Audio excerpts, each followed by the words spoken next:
Hi guys. Most people think कि हम कुछ एपीआई बिल्ड कर लेने से और डेटाबेस कनेक्शन बना लेने से हमारा बैकएंड हो जाता है, लेकिन नहीं गाइस। रियल बैकएंड वो होता है जब आप एक ऐसी एप्लीकेशन बिल्ड करते हो जहां पे आप मिलियंस ऑफ यूजर्स को हैंडल कर रहे होते हो, राइट। उनको सिक्योर रख रहे होते हो और आपकी एप्लीकेशन प्रॉपर रन कर रही होती है बिना किसी क्रैश के, ठीक है। तो उसे कहते हैं रियल बैकएंड डेवलपमेंट।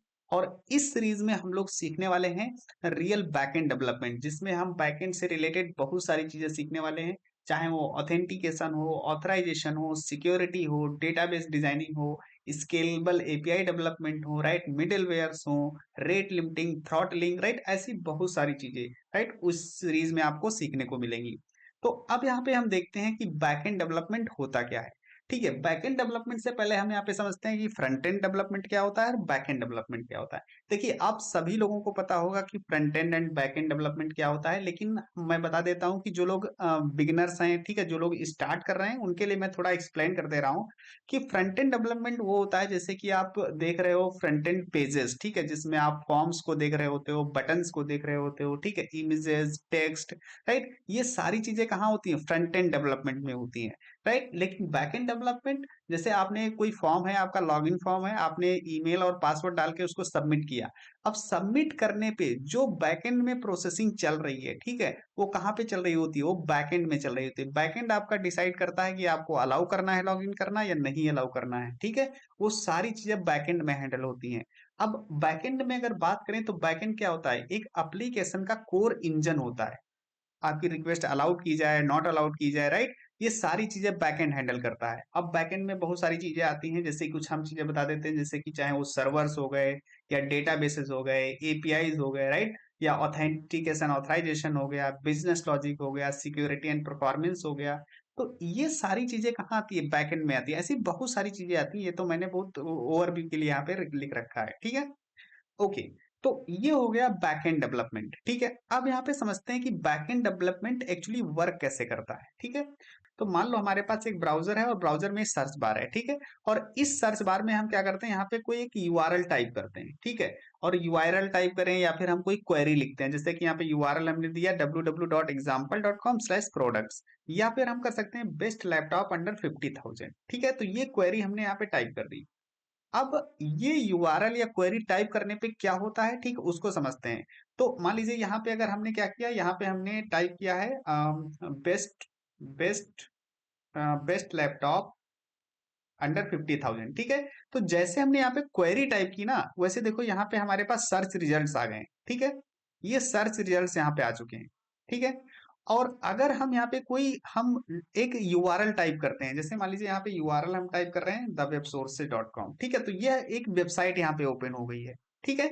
तो अगर कोई वेबसाइट ओपन होती है तब क्या होता है? जब हम कोई डोमेन नेम टाइप करते हैं तब क्या होता है? और अगर हम कोई क्वेरी टाइप करते हैं तब क्या होता है, ठीक है। तो देखो, यहाँ पे हमने टाइप किया तो यहाँ पे सबसे पहले चेक करेगा ब्राउजर क्या वो क्वेरी है या फिर यूआरएल है, ठीक है। अगर वो क्वेरी होती है, जैसे कि यहाँ पे ये क्वेरी हमने टाइप की, ठीक है, तो अगर क्वेरी है तो वो क्या करेगा? डिफॉल्ट वो सर्च इंजन को भेज देगा, ठीक है। और सर्च इंजन क्या करेगा? आपको सर्च करके सारे रिजल्ट्स यहाँ पे दे देगा, ठीक है।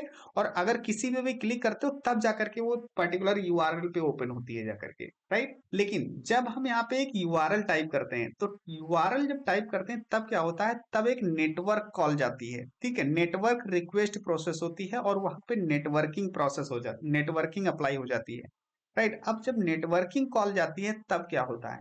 ठीक है। तो देखिए, मान लीजिए यहाँ पे यूआरएल हमने यूआरएल टाइप किया, ठीक है, और यूआरएल में क्या हुआ? एक नेटवर्क रिक्वेस्ट प्रोसेस हुई, ठीक है।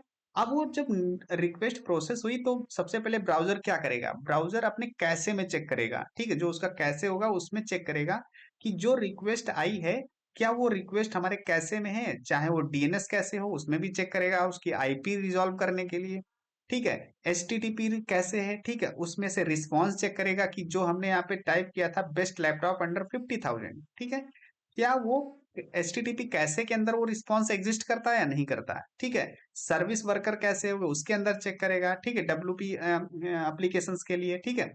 लेकिन अगर एचटीटीपी कैसे के अंदर रिस्पॉन्स होता है, उसमें दो चीजें हो सकती हैं, या तो वो उसे मिल सकता है रिस्पॉन्स या तो नहीं मिल सकता है।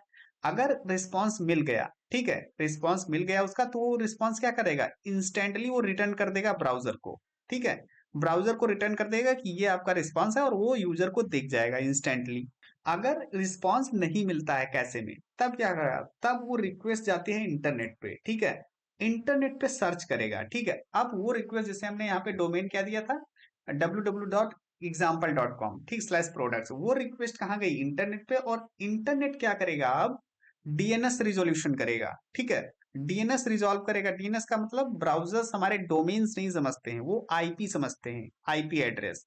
जैसे मान लीजिए यहाँ पे ये वेबसाइट है, ठीक है, thewebsources.com, ठीक है। अब इसकी आईपी रिजॉल्व करेगा वो, ठीक है। तो आईपी यहाँ पे डीएनएस रिजोल्यूशन में आईपी रिजॉल्व होगी, ठीक है, तो उसकी आईपी यहाँ पे मिल जाएगी। अब जैसे ही आईपी मिल गई ना, वैसे क्या करेगा, वो ब्राउजर से एक कनेक्शन बनाएगा, ठीक है, जिसे हम TCP connection, three way handshake कहते हैं, ठीक है। अभी देखिए ये सारी चीजें जो चल रही है ना, ये प्योर नेटवर्किंग चल रही है, अभी कोई बैकएंड इसमें इन्वॉल्व नहीं है, ठीक है। तो यहाँ पे ब्राउजर और सर्वर से हमारे क्या हो रहा है, कनेक्शन बिल्ड हो रहा है। अब जैसे ही कनेक्शन यहाँ पे बिल्ड हो जाएगा, वैसे क्या होगा, जो सर्वर होगा ना, वो एक एसएसएल सर्टिफिकेट भेजेगा, अगर आपकी साइट क्या है, सिक्योर है, मतलब HTTPS से है। अगर यहाँ पे देखोगे तो यहाँ पे देखो HTTPS, ठीक है, ये सिक्योर कनेक्शन, सिक्योर साइट है हमारी, ठीक है। तो एक एसएसएल सर्टिफिकेट भेजेगा सर्वर, ठीक है। अब जैसे ही एसएसएल सर्टिफिकेट आएगा, तो ब्राउजर क्या करेगा, उसको वेरीफाई करेगा, ठीक है, कि एसएसएल सर्टिफिकेट वेरीफाई करेगा। उसके बाद एक इंक्रिप्शन की जनरेट करेगा, ठीक है। और उसके बाद हमारे पास जो ब्राउजर है और जो हमारा सर्वर है, सर्वर एंड ब्राउजर का जो कनेक्शन है, वो सिक्योर कनेक्शन स्टैब्लिश हो जाएगा, ठीक है। तो जब सिक्योर कनेक्शन स्टैब्लिश हो गया, उसके बाद क्या होगा, उसके बाद यहाँ पे ब्राउजर सेंड्स अ एचटीटीपी रिक्वेस्ट, ठीक है। अब ब्राउजर क्या करेगा, एक सर्वर को एक रिक्वेस्ट भेजेगा जिसमें सारा डेटा होगा, चाहे वो एंड पॉइंट हो, मेथड्स हो, होस्ट नेम हो, यूजर या जेसन फॉर्मेट, कुकी, सेशंस, ये सारी चीजें एक रिक्वेस्ट में भेजेगा वो सर्वर के पास, ठीक है।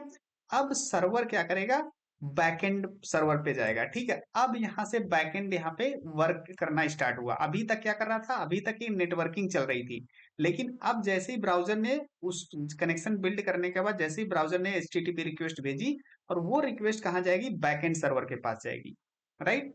अब देखो, अब जैसी बैकएंड रिक्वेस्ट, बैकएंड के पास वो रिक्वेस्ट आएगी, अब बैकएंड क्या करेगा, लोड बैलेंसर के पास जाएगा, nginx सर्वर से होकर के जाएगा, और हमारी एप्लीकेशन जो बैकएंड ऐप हमने डेवलप कर रखी है, ठीक है। अब वो चाहे नोड जेएस पे हो, लारावेल पे हो, या जेंगो पे, किसी भी लैंग्वेज पे आपकी अगर बनी हुई है बैकएंड एप्लीकेशन, ठीक है, वहां पे जाएगा, वो रिक्वेस्ट जाएगी, और वो रिक्वेस्ट क्या करेगी, सबसे पहले राउटिंग चेक करेगी।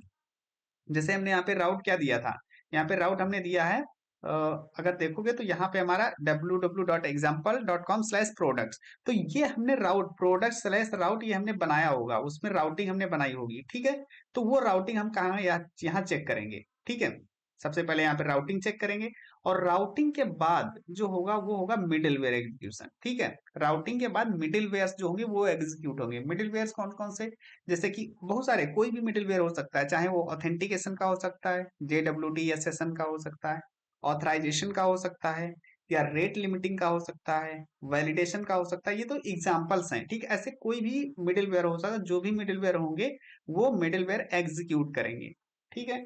अब मिडिलवेयर एग्जीक्यूट करने के बाद क्या होगा, अब बिजनेस लॉजिक जो है एग्जीक्यूट होगा, चाहे कंट्रोलर का जो लॉजिक होगा वो एग्जीक्यूट होगा, जिसमें क्या होगा, जिसमें डेटा रीड होगा, रूल सप्लाई होंगे, वैलिडेशंस होंगे, राइट। और यहाँ पे prepare database query, database query को रन करेगा, प्रिपेयर करेगा, और उसके बाद डेटाबेस से बात करेगा कि ये रिक्वेस्ट थी, ये डेटा हमें चाहिए, ठीक है।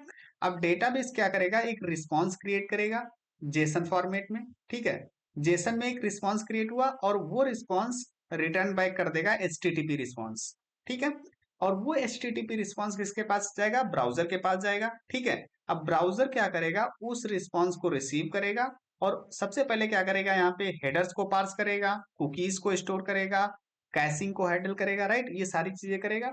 उसके बाद अगर HTML है तो उसको डॉम को बिल्ड करेगा, CSS लोड करेगा, जावास्क्रिप्ट को एग्जीक्यूट करेगा, UI रेंडर करेगा। तो ये सारी चीजें HTML करेगा, ठीक है, ब्राउजर करेगा। उसके बाद फाइनली हमारा वेब पेज जो है वो रेंडर हो जाएगा, और जिसमें हमारा वेब पेज होगा, डेटा फ्रॉम द बैकएंड होगा, जो भी डेटा बैकएंड से आया है, ठीक है, इमेज स्क्रिप्ट्स हैं अगर तो वो लोड हो जाएंगी, राइट। तो इस तरीके से ये सारी चीजें हमारे बैकएंड में काम करती हैं। अब आप यहाँ पे देख रहे हो, यहाँ पे क्या हो रहा है, बैकएंड में हम राउटिंग देख रहे हैं, मिडल वेयर्स देख रहे हैं, डिफरेंट डिफरेंट टाइप्स के, राइट। और यहाँ पे हमारा जो लॉजिक है वो देख रहे हैं, राउटिंग, डेटाबेस, राइट, रिस्पॉन्सेज कैसे आ रहे हैं, राइट। तो ये सारी चीजें हम इस वीडियो सीरीज में देखेंगे और बहुत ही इजी लैंग्वेज में हम समझने वाले हैं ये कैसे चीजें काम करती हैं और प्रोडक्शन लेवल में कैसे हम यूज करते हैं उनको, राइट। वो सारी चीजें इस सीरीज में आपको सीखने को मिलने वाली हैं, right. So I hope guys आपको यहाँ पे समझ में आया होगा कि किस तरीके से यहाँ पे बैकएंड काम करता है, राइट। कैसे रिक्वेस्ट जाती है, कैसे रिक्वेस्ट रिसीव होती है। सो अगर कोई भी प्रॉब्लम है तो कमेंट सेक्शन में आप बता सकते हो। So thank you so much for watching the video, see you in the next video guys, take care.